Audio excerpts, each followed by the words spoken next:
Okay, so this is, I guess our last no, for Shana Bet, I think I'm giving Piskei Corona theoretically at some point.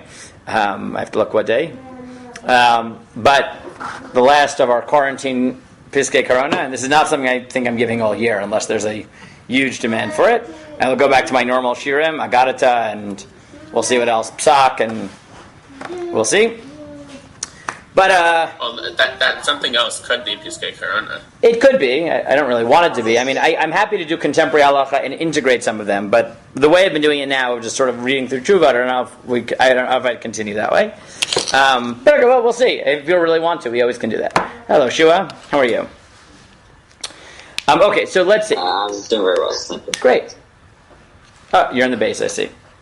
Or somewhere with a clock on the wall, which I think is the base. No? 27. They have a clock on the wall. Look at you. Real people. Okay. Fine. So, the first psak we went through of Usher Weiss was very heavy tshuva. Then we did the question of if you led to someone's death, how do you get tshuva for that? Then we dealt with some issues of defining pikuach nefesh. Then we dealt with Bikar Cholem. I figured we should at least do one, halachic issue that is just, less directly medical, more Rosh Hashanah themed, and less heavy.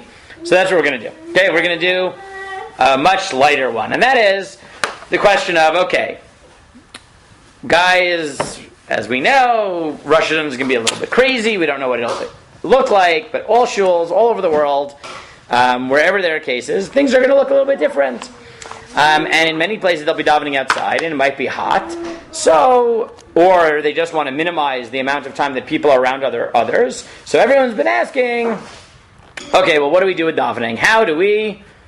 Should we, and if we should, how do we shorten davening? Right, that's the question that everyone's been asking, okay? And there have been multiple answers that are given.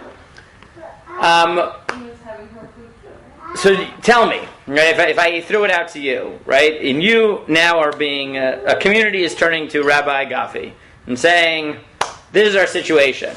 So, what do you tell them? They say in Chazrat Hashatz you can knock out a lot of the piyutim. Okay, so I'm going to highlight one word that you said. Gavi says the first thing I tell them is you can cut out piyutim. Now, I'll turn it back to you, Rabbi Gavi. Do you want to leave the word it can, or do you want to switch the word can?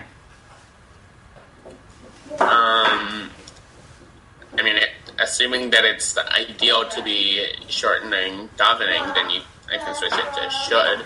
Okay, good, right? This is going to be the question. Is obviously the first thing to possibly go is going to be piyutim. But one answer might be, look, if you really have to, you can. The other might be, you should. Right? The obvious benefit of doing that is that piyutim are the kol hadeot. They're not obligatory. What's the problem? Rami looks like he wants to say something. Good. Sorry, I was going to bring in I would say I do have a little bit of an insider idea. My father's president of a shul, and so and they've been really trying to focus on what to do it. So I've overheard a lot of ideas. Okay, good. So Rabbi Gavi and president of the board, Rami. Okay, good. So president of the board, Rami, go.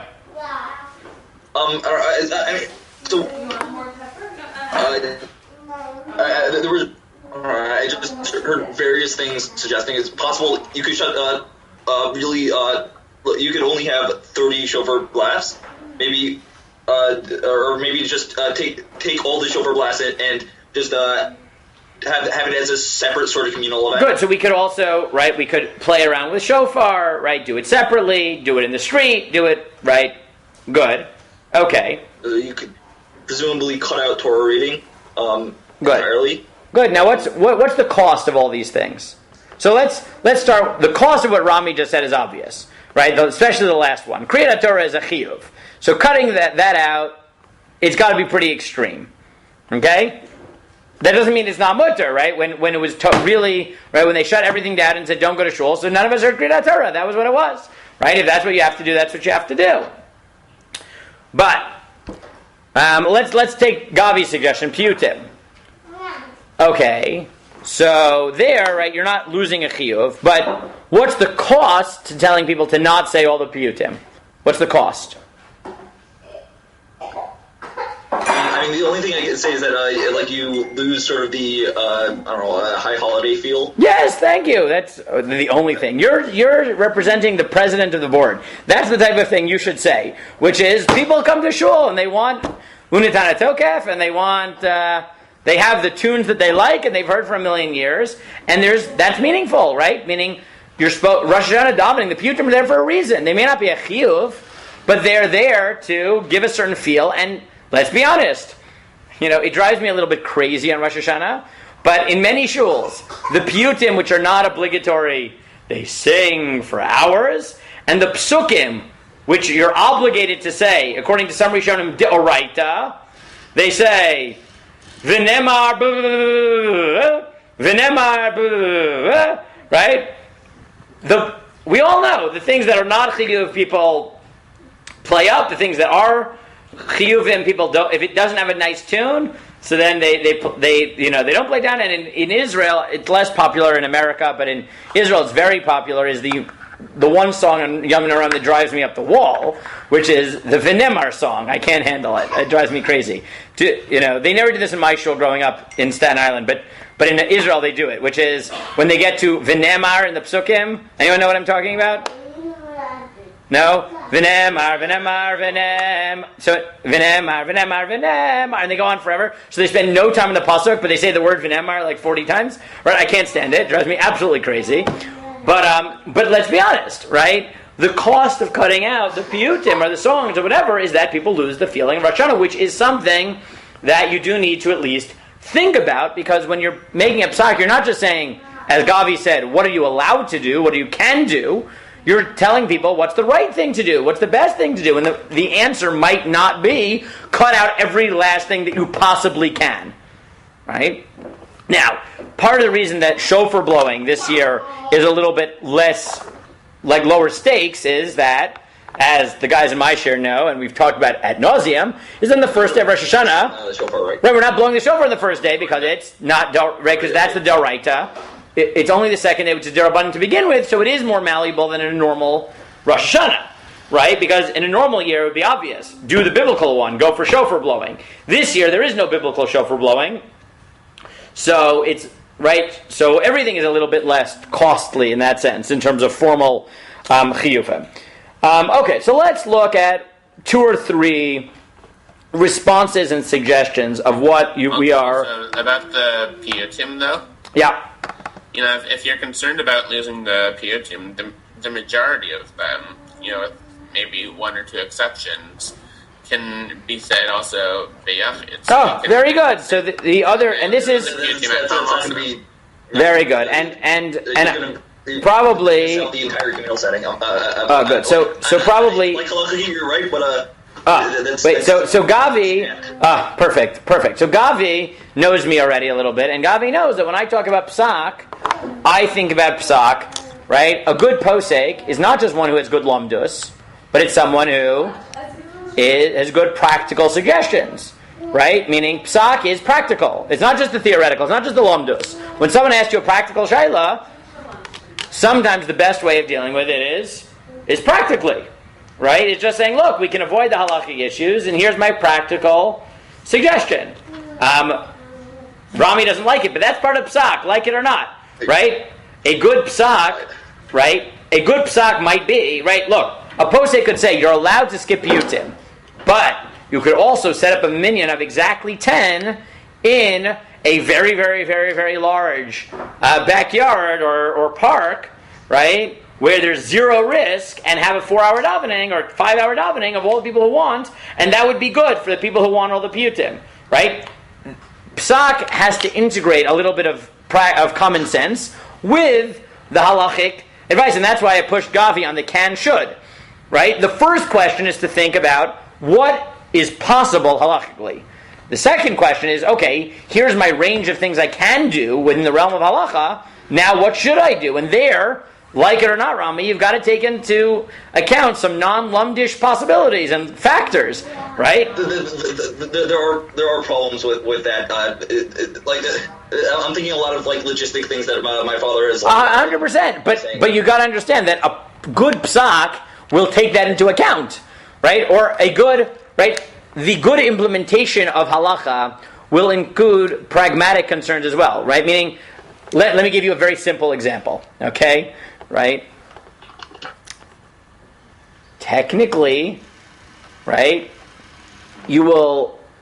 many of us have 2 sinks in our homes. Not all of us. Many of us have 2 sinks in our homes. There is no halacha anywhere that says we need 2 sinks in our homes. At all. You can use 1 sink. When I lived in Washington Heights, I had 1 sink. You can use the same sink for milk and meat. You just got to be careful that the dishes that are milk and meat aren't sitting there together in hot water, right? It's things like that, because then you could trafe up the pots. But if someone comes to you and says, what's the easiest way to keep a kosher kitchen? I have a lot of space in my kitchen, right? I have a huge space, a huge counter. I can have 2 sinks. I think most rabbis would tell them, look, you don't have to have 2 sinks, but you want to make your life easier, have 2 sinks, and this way you won't mix it up, right? That's halachic advice. It might not be, you're not mechuyav to do it, right? And if someone says, I can't do it, you'd say, okay, well then this is how you deal with that situation. But many of us have 2 sinks just because it's helpful, right? It's the same reason. No one will tell you need a Pesach kitchen, right? But many people want a Pesach kitchen because they don't feel like koshering, right? They would rather just have a second kitchen. Okay, you have to take that into account when someone asks you a shayla, right? If someone says, Rabbi, how do I prepare for Pesach? You could give them a whole shiur on koshering and this and that, or you could say, how many kitchens do you have? And if they say, what do you mean? I have 2 kitchens. I have a Pesach kitchen. So then the answer is, okay, koshering is not a problem. Let's talk about cleaning, right? Meaning, right? Logistics are part of the practical implementation of psak. Okay, so let's look at a few suggestions. Okay, so let me start with Rav Shechter's psak. Oh, sorry, 1 second. I didn't copy it here. I'll pull it up. But let's start with Rav Shechter. Rav Shechter put out a psak just this week. So let's start with Rav Shechter.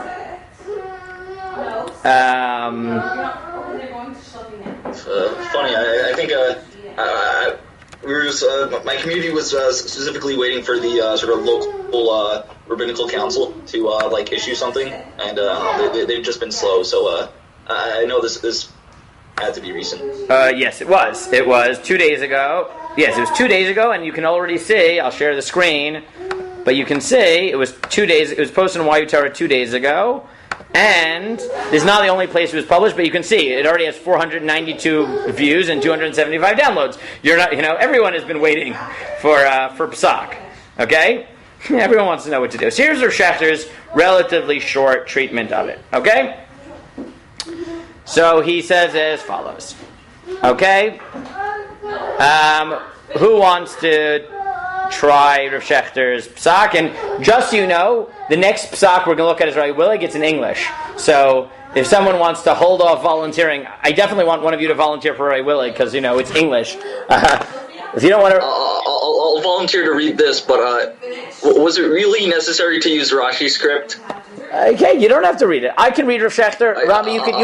It's fine. You can have Rabbi Willig. Okay, Rabbi Willig is English. Okay, and it's big and bold. I know this is small Rashi script. I get it. I see it. I see it also. Okay, I'll read it. Rashi beperish ala Torah. Rashi says, "Ze keli va'anvehu." On the pasuk of "This is my God, and I will glorify Him." He says, "Lo ani tchilat hakdusha." I'm not the beginning of the holiness. Ela muchzeket ve'omedet li hakdusha. Ve'lo ve'elukoto al mimei avotai. He says, the way Rashi interprets it is, I'm not the beginning of this relationship with God. I am part of a chain that went back to my forefathers. Right? So here, Rav Shechter already starts this piece with a more of a hashkafic pastoral statement. And he says, look, HaMechayev l'kayim mitzvot hu kedusha Yisrael shel ha'adam. What makes us obligated in mitzvot in general is the fact that our kedushat Yisrael, ukedushat Yisrael ba'alanu me'avotenu, and we get this kedusha. We're inherited it. We're part of a nation. Sha'anu gamken maminim bo yitparach. Umad mevar b'gemara b'nidarim shel yesh bal chel derabanan al minhagim. And the Gemara in Nidarim goes farther and tells you that if you violate minhagim, you violate the prohibition of violating vows, at least rabbinically, of bal yachel, etc. And he says that goes even on minhagim that are private, gamal minhagei kila, communal minhagim, midor hakodmim, and as Gavi probably knows from me and has heard from me 100 times, the exact way that minhagim play out in modern times and minhagim mishpacha is complicated. But the point is,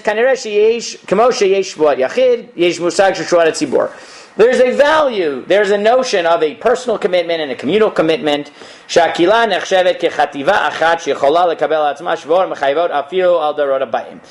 Communities can accept customs. And that's really what seems to bind you to minhagim. There's a level of communal acceptance. He says it's important to keep minhagim.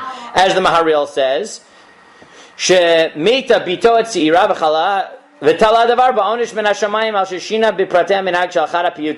Maharil, and here's a little bit of a scare tactic, said that his daughter died young, and he thought that the reason was because he changed a piyut. That sounds a bit extreme to me, but that's what the Maharil writes. So Rav Shechter, maybe what he means is if you don't change, if you change that which was passed from your parents, you lose your schut in some way for children, which is quite extreme.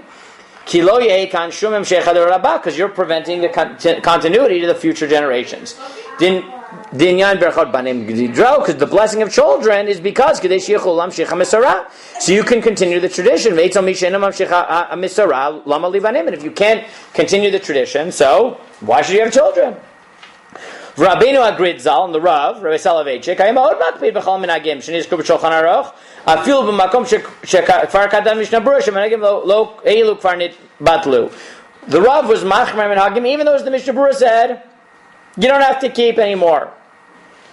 So he says, so the first thing he sets out is, now why, Rav Shechter is about to tell you, you're allowed to get rid of piyutim. Why do you think he starts with half a page of the importance of minhagim and Mesorah and a little bit of scare tactics, right? Why is he doing that pastorally?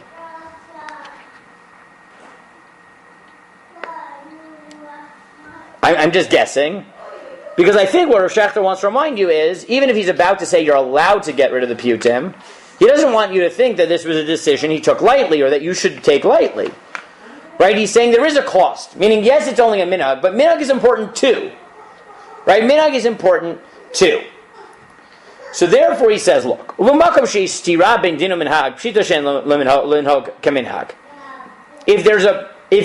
the minhag goes against halacha, you don't keep the minhag, for sure. Dain Gemara, Kol Ragel Ovedem Gnezet, V'lo Bayom Echad, HaKadosh Baruch Hu Mashelo, and Dvar Mitzvah Halach Nog, etc. And he proves it that the Nitziv, who understands Sugi and Bracha, that if you didn't come to shul one day, even though you normally come, because of a Dvar Mitzvah, so that's fine, even though you've bound yourself to come to this particular shul because of minhag. Okay, so you see that when there's a minhag against halacha, you always follow the halacha. V'chein Hizbir agree Gustman.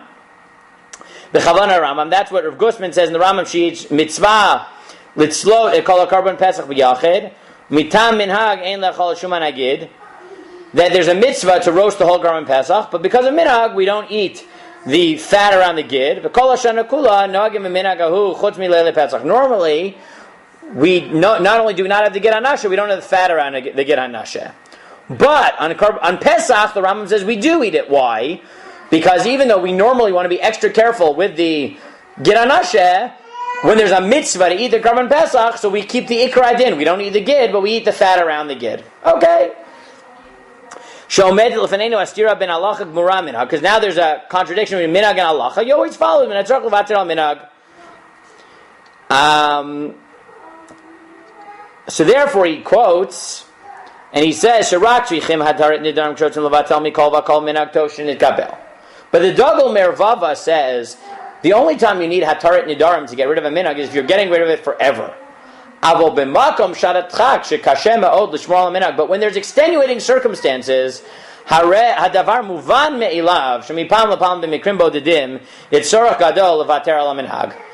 so often, you just got to get rid of the minhag because there's extenuating circumstances. In that case, you don't even need to nullify vows. And he says, Rabbi Kiva Eger, during the cholera epidemic, Rabbi Kiva Eger has several famous tshuvot and letters that have become well read in the last few months on what to do during a pandemic, because he had the cholera pandemic in his time. He says, because of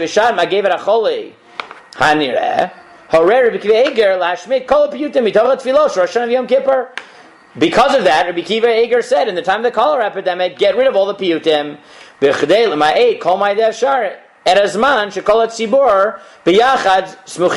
to minimize the amount of time that people are next to each other. What? Sorry, didn't he also make Kiddush on Yom? No, that's Rabbi Yisrael Salanter. That was in a different case. Also cholera epidemic, but this is Rabbi Kiva Eger during the cholera epidemic. That's Rabbi Yisrael Salanter during the cholera epidemic. Good. And he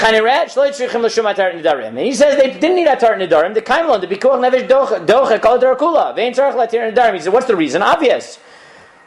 Pikuach Nefesh overrides the whole Torah. So obviously it's going to get rid of a minhag, right? That's just built into the nature of minhag.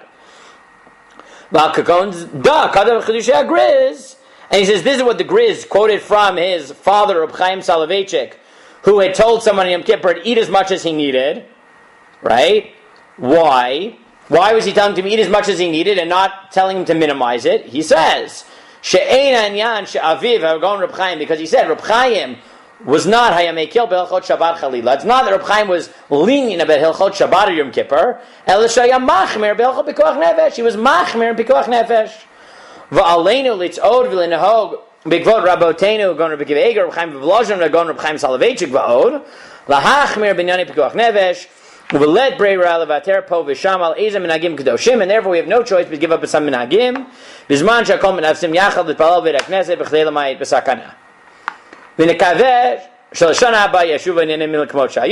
Please God, next year things will be normal again. Okay,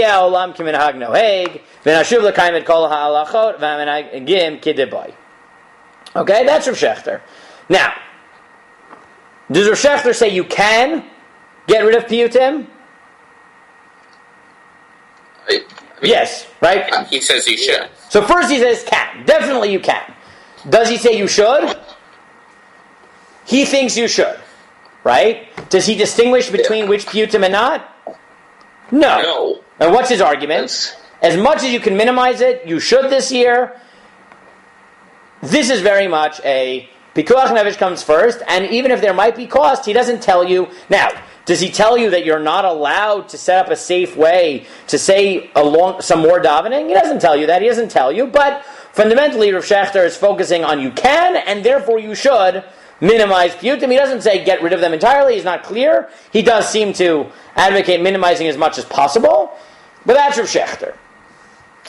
Now, as we said, the counter pressure here, as Rav Shechter himself already notes, is that minhagim are important, and even more balabatishly, as Rami said before, not that Rami necessarily, I won't say Rami cares about this, he's a pure halachist here, but Rami acknowledges this is something that should be taken into account. You don't want to have this, not have what a Rosh Hashanah feel.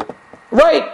And that is a real cost, right? Rav Shechter brings the formal view here, which is minhagim are important, but there's also the very simple concern here, which is, there are practical, right? There's a practical issue here, which is, are people in shul gonna rebel, right? Or are they not gonna feel Rosh Hashanah, which is a cost?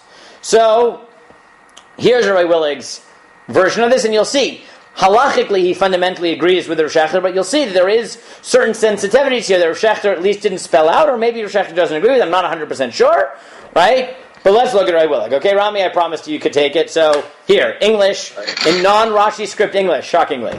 Good. Okay, yeah. All right. So the coronavirus presents a serious ongoing danger. Doctors have warned that public gatherings can spread the virus unless proper precautions are taken. They recommend outdoor gatherings if possible and requires masks and social distancing. As a result, many questions have arisen concerning Rosh Hashanah 5781. Each shul should follow the psakim of its own Rav. What follows are merely my suggestions, which may be implemented in our own shul, depending on the facts on the ground come Rosh Hashanah. The main issue is the need to shorten davening Rosh Hashanah morning in order to reduce the risk. In addition, it's difficult for many to keep masks on for long periods of time. Furthermore, the outdoor minyanim, it is hard and for some even dangerous to remain in a potentially very hot tent for a extended tefillah. Finally, it might be necessary to have 2 consecutive minyanim in shul, since it may not be filled to capacity as per health and or legal reasons. For example, in our shul davening on Rosh Hashanah typically lasts for 6 hours. How could it be reduced to 3 hours? Right, so first thing is that note, Ray Willig, Rav Shechter presented this very much as, here's a theoretical psak. Ray Willig is much more in Rami's father's camp here, here's my practical suggestions for shuls. And in addition to the danger, let's talk pragmatic issues. It's hot outside, you might have to have multiple minyanim to minimize people, right? He tells you as it is, right? These are the practical issues. So how do we integrate the halacha into constructing practical suggestions for shul? Okay, so, here. Yeah, go. Right, so it is critical. So it is critical to preserve the primary ingredients of Rosh Hashanah experiences that the tzibur is accustomed to and anticipates. Rama Noraim states, one may not change the custom of a city, even the tune sung in the piyutim that they say there. Mishnah Berurah explains that the changes confuse the kahal. If we omit a tune or a devotional piyut, the kahal may become confused and or disappointed. The lesser of these evils would be to omit the piyutim accompanied neither by tunes nor by tears. These literary masterpieces are primarily authored by Reb Elazar Kalir, Day 1, and by Rav Shimon ben Yitzchak Gadol, Shacharis Day 2, should be studied and even recited at home during the course of Rosh Hashanah. Right, so here Ray Willig comes up with, right, this is what a combination of what Gavi suggested, right? He says, here's his suggestion. Does he agree with Rav Shechter fundamentally that you can cut out piyutim? Yes. 100%. But here he's bringing in the practical concern, right? Rav Shechter said, look, you're allowed to get rid of the piyutim, there's a danger, do it. He doesn't make it clear that every shul should get rid of all the piyutim, but, right, Ray Willig is much more explicit. And he said, look, there's a cost to getting rid of the piyutim, which is, that's what people connect to, and the Ramah records that. So what's his suggestion? He says, look, there are piyutim that people connect to, and there are ones that people don't, right? There are the piyutim that the chazan mumbles through, right? And there are the ones that everyone sings together. He said, start with, right, the lesser of two evils, as he said, is the piyutim that people don't have an emotional connection to. They aren't connected to the tunes, right? Those obviously, this is the year to let them go. And if you want to accomplish the value of keeping minhagim, so find time to study those piyutim, as Gavi notes, at some other point of Rosh Hashanah. But to maintain some sort of Rosh Hashanah experience, which for most people is not the halachic part of davening, but the piyutim and the tunes they've been singing for 20, 30, 50, 75 years, right? What he says is, look, you're allowed to get rid of all the piyutim, but you want to somehow balance that with people's experience of Rosh Hashanah. How do you do that? Pick the piyutim that people connect with the most and the ones they don't connect to, so those are the first to go. And then he gives examples, right? Such as in Shachris, only Atu Elokeinu and Lekelo Rachdin, and their brief introductions and conclusions will be respectively sung and recited. In Musaf, only Melech Elyon on day 1, and Unitana Tokef will proceed Kedusha. From Kedusha on, we'll daven as usual, but if necessary, at a somewhat faster pace. Right? This is very much a shul rabbi integrating Rav Shechter's fundamental theoretical position and saying, look, you are allowed to do this, but I know you can't get rid of all of them. So here's the ones that people connect to the most. Say those, nothing else, and daven more quickly. Okay, right? That's a... right, and he says, right, continue, Rami. The lengthy mishaberach. So as such. Right, I read that. So, right, the next, the lengthy mishaberach. As such, will only be recited not once, not 7 times as usual. The beginning of Shacharis will be recited individually, in shul or at home, at the appointed times. The Chazan will begin at Nishmas, which is the beginning of the bracha, which ends with Ishtabach. Even those coming from home should not speak in the middle of Pesukei Zimra, even though, from the perspective of Hefsek, it would be better to start after Ishtabach. It is more desirable that the Baal Shacharis begins with the traditional hunting chant of Hamelach. Right, so you see that here Ray Willig is very much balancing the necessity of maintaining a Yamim Noraim experience with halacha. He said, look, there are halachic benefits to starting after Yishabach in shul. But if you don't start with Hamelach, right, people are really going to lose their experience of Rosh Hashanah. So it's worth running the risk of a little bit of Hesek, which again, minimize as much as possible. Don't talk from, right, Pesukei Zimra and run to shul. But, right, he's very much trying to balance what's technically mutter with having a Rosh Hashanah experience. Right? And then he mentions what Rami said before, right? Shofar itself. Yeah. So the custom of 100 shofar blasts is not recorded in the Shulchan Aruch. The Mishnah Berurah quotes it from the Shalah. If necessary, the last 40... Shelah. The Shelah, if right? necessary, the last 40 blasts after Musaf includes. As mentioned, doctors agree that the risk is reduced outdoors, and many are davening outside as well. Some doctors are concerned with the aerosols from the shofar. To allay these fears, the shofar can be blown near a door, if feasible, so the air goes outside. Right. I won't get into the mask on the shofar. That's interesting, Shaila, which I still have to sit down with. I've seen different psakim on it, but if you've seen they've put masks on the shofar, I don't know how, that's an interesting question. Okay, yeah. Yeah? So sorry, he does bring it up here, yeah? Covering the wide end of the shofar, with a mask. However, if this changes the sound of the shofar, the mitzvah is not filled. It is reported that a very tight fit, such as a rubber band, changes the sound. Therefore, a loose fit must be used, and it must be tested into in advance to make sure the mask does not change the sound of the shofar. In case of consecutive minyanim are held, Rav Herschel Schachler ruled that one chazan may lead chazar zashatz multiple times for different minyanim, if needed, as seen in Mishnah Berurah. Revivos Ephraim agrees. The Divrei Yaakov asks many poskim, and they said it is obviously permitted. Therefore, while the Mishnah Berurah is not conclusive, it may refer to one who davened at the first minyan but was not the chazan, is nevertheless permissible. Some wish to use a Somet microphone for outdoor minyanim. This device has not been accepted by the American Post. Right. Somet is an organization here which deals with technology on Shabbos issues and other things, but yeah. Somet has developed an infrared thermometer based on their notion of grama. This too is not universally accepted. Therefore, if there is a need, many doctors question its accuracy when entering a building. A non-Jew should use a thermometer as a shvush to shvush, which is permissible in the case of need. Being a double derabanan, right? Yeah. The merit of our strict... The merit of our strict adherence, halacha, and our strict adherence to responsible medical guidelines, may we all merit a ksiva chasima tova. Good.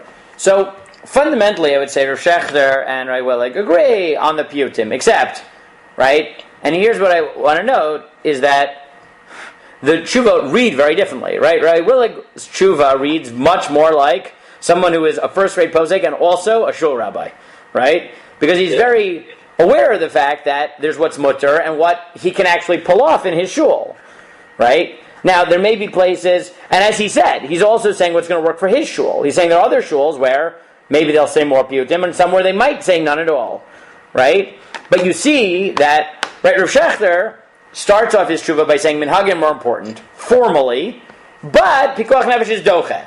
The practical implication is basically don't say piyutim this year. Not that you, right? I don't know if Rav Shechter would say that in a place where it's safe, you could say some, and maybe you should say some of it. I don't know. It's not clear. Though he does seem to say, look, formally, pikuach nefesh overrides, so don't say it.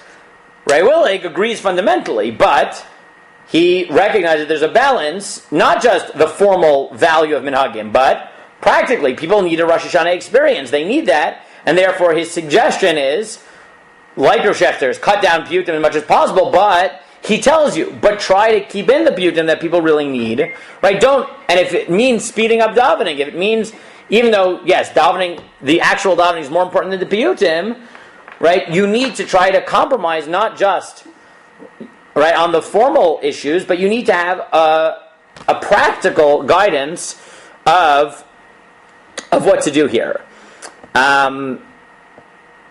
And I saw last night someone shared from Yisachar Katz, who is at Chovevei Torah, but also his Hasidish background, and his critique here of Shechter is more because of his Hasidish background, where he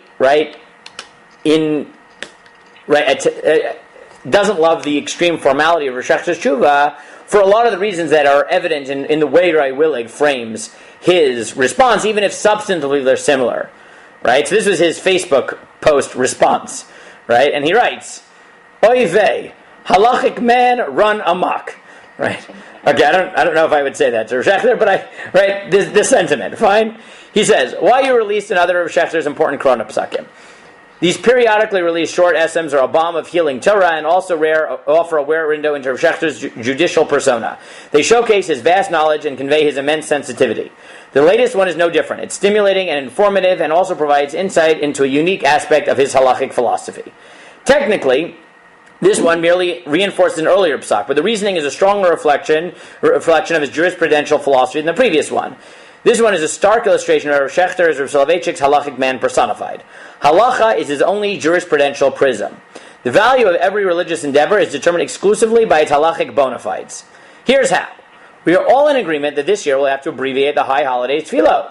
Extended exposure to other carries significant danger, and to avoid unnecessary risk, we will have to keep communal activities to a bare minimum. Being together for the duration of a typical Rosh Hashanah davening is therefore out of the question. Some of the liturgy will have to go. To correctly determine which sections of the tefillah are essential and which ones can be left out, we need to create a liturgical hierarchy. Which sections of davening are crucial and which ones are negotiable? This essay is an attempt to answer this question. A close reading makes it clear that for Rav Shechter, this is purely a halachic question, and as such, his decision is, keep the tefillot and excise all the piyutim. His reasoning goes as follows. The actual tefillot are a chiyuv, whereas the piyutim are only a minhag. Minhagim are also obligatory, but in the halachic hierarchy, they are a rung or two less obligatory than halacha qual halacha. Therefore, if one has to go, it should be the piyutim. Categorizing the piyutim as minhag is debatable, but that's for another time. But the way I see it, this misses the point. Although it's been said before, it bears repeating, again and again. We don't recite the piyutim because we have to, we say them because we want to. The impetus to say them is to satisfy a spiritual yearning, not to fulfill a legal obligation. They give meaning to the davening. The tefillot are the lyrics, the piyutim are the tunes, and as such go hand in hand. To determine their durability during Corona based on their place in the halachic hierarchy is therefore incorrect. Their essentiality transcends the confines of halacha. I would consequently offer a different way to go about the abbreviation. Since, as Rav Shechter points out, this is indeed a case of possible begoach nefesh, it is legitimate to leave out some portions of the davening itself. Let us therefore skip shacharit b'tzibur completely, and let people say it at home by themselves. In fact, many poskim believe that davening at tzibur isn't chiyuv at all. This in turn will justify being together for a longer musaf. More time for musaf will allow us to daven musaf b'tzibur, and also enhance that tefillah with some of the piyutim, at least those that are foundational to Rosh Hashanah and Yom Kippur experience. We should start with Kriyat Torah, then Tkiyot, followed by musaf and some piyutim. Contra halachic man, the religious journey is informed by multiple sources, not just halacha. The religious quest, which has only halacha at its disposal, is narrow and confining because it makes no room for those moments when our neshamot overwhelm us and can't be contained by the parameters of halacha. In fact, that is what our tefillah is all about. We don't dive to fulfill an obligation. Prayer instead is the fuel that ignites our spiritual yearnings, and it also contains it. A Rosh Hashanah davening that makes no room for the poetics of religiosity, therefore completely misses the point. So, again, without disagreeing with anybody, I want to point out that basically you have 2.5 or really 3 very different responses to this. Right? You have the somewhat formal approach of Rav Shechter, which is, minhagim are more important, halacha is more important, pikuach nefesh is more important, and therefore, if you need to cut down the time of davening, maximize tefillah, minimize or eliminate piyutim. Right? Is that a fair description of Rav Shechter? Right? Everything is formal. Minhagim are important, but they're not as important. I think Ray Katz does a good job at summarizing Rav Shechter's analysis. All the way to the other extreme, you have Ray Katz capturing his more Hasidish approach here, which is sometimes you've just got to give room to religious experience over halacha, right? And if that means that you daven shachris at home, which is maybe a chiyuv, maybe not a chiyuv, but definitely less experientially important, so daven at home if that's what you need to do for shachris, but daven as many of the piyutim as you can to give people the experience, right? That's the other extreme. And then you have Ray Willig, which is in the middle, which is fundamentally... I don't want to point fingers, but I will point out that the Hasidic Haredi community is... He's not Haredi. He's Hasidic and COVID cases. He's not Haredi. He was born Satmar and now he teaches at Chovevei Torah. I would not call him Haredi, right? He is Haredi and left-wing open Orthodox, right? But his orientation towards halacha is Haredi. It is not Haredi, it's Hasidic. That doesn't mean, okay, so I'm not pointing fingers, I'm not sociologically, that's where he finds himself. He is born Satmar, but he is in the YCT community. He is not Haredi, okay? So this is not a Hasid, this is not a Haredi psak. This is a open Orthodox, left-wing, modern Orthodox, Hasidishly inspired psak, okay? I'm not judging here, I'm just describing, okay? Okay. But I think it is he's setting himself up as a foil for Rav Shechter, and I do think it's helpful because it shows two different models. Rav Shechter judges it almost entirely on formal grounds. He judges it almost entirely on experiential grounds. I'll be honest that maybe it's because I'm a Talmud of Ray Willig, right? And in many ways, Ray Willig is my Rebbe in Psak. Maybe it's because, I worked in a shul for a few years and I have some of those, and picked up some of those sensitivities. I don't know what it is, but I'll be honest that my sympathies lie maybe with Ray Willig's presentation, which is, fundamentally, our barometer should be halacha. But in the halacha, we can't be absolutists and just say, look, whatever is more important halachically automatically comes first, and everything else is nothing, right? Ray Willig is, as you see, is trying to balance it and saying, look, I'm not going to tell you daven shachris at home, but I am going to say rely on some kulot. So, daven until nishmat at home. Now, technically, you could gain 2 more minutes away from people and maybe make a benefit on a hefsek by davening through yishtabach at home. But it's not worth the 2 minutes because people really want hamelech, right? Which starts off the Rosh Hashanah experience. Now, you have to deal with a halachic issue. So, don't talk, which at least will minimize the hefsek, right? Obviously, it might be ideal to start after Yishtabach, but losing those 2 minutes, there's a real experiential cost. He agrees with Rav Shechter, you can get rid of all the piyutim. He says, okay, but if you get rid of all the piyutim, people are going to lose the Rosh Hashanah experience. So what's his solution? Say only the piyutim that really, really resonate with people. And try to find time to study the other piyutim during the day because they're still valuable. And right, what you see is, and again, in many ways, like I said, I'm a Talmud Ray Willig, so maybe that's why it resonates the most with me, but it's a compromise between saying, look, I am a formalist, and Ray Willig would never, I think, say, daven shachris at home without a minyan so that you can say more piyutim during Musaf, right? That's a very much precedence of experience over halacha. That Ray Willig is not saying. But he is saying, look, I'm willing to rely on a kula and allow you to walk to shul for nishmat, even though it's slightly better to wait till after Yishtabach, and just tell you don't talk, minimize the hefsek because hamelech is important. I'm willing to tell you to stay in shul an extra 10 minutes to say Unisana Tokef because people really resonate with Unisana Tokef. And if that means not that you skip the rest of Musaf, but that you daven Musaf a little bit faster, so a pure formalist might say, Unisana Tokef is a piyut, the rest of Musaf is a chiyuv. You shouldn't rush through the chiyuv for Unisana Tokef, but Ray Willig is saying, look, I'm not violating halacha by davening a little bit faster, right? It's maybe not ideal, but the whole year isn't ideal. So when you're balancing what ideals and less than ideal situations to take, you don't do anything which is asur. You obviously give precedence to that which is halacha. but it's legitimate to rely on some kulot to also recognize the experiential component of davening. And so I do think that if I had to categorize, you really get three models here. Right? Rav Shechter, which as Ray Katz I think nicely summarizes it, is an almost entirely formal model, which is, look, during a normal year, follow minhagim, but this year, just rate it. What is more halachically important? You do. What isn't? Get rid of it.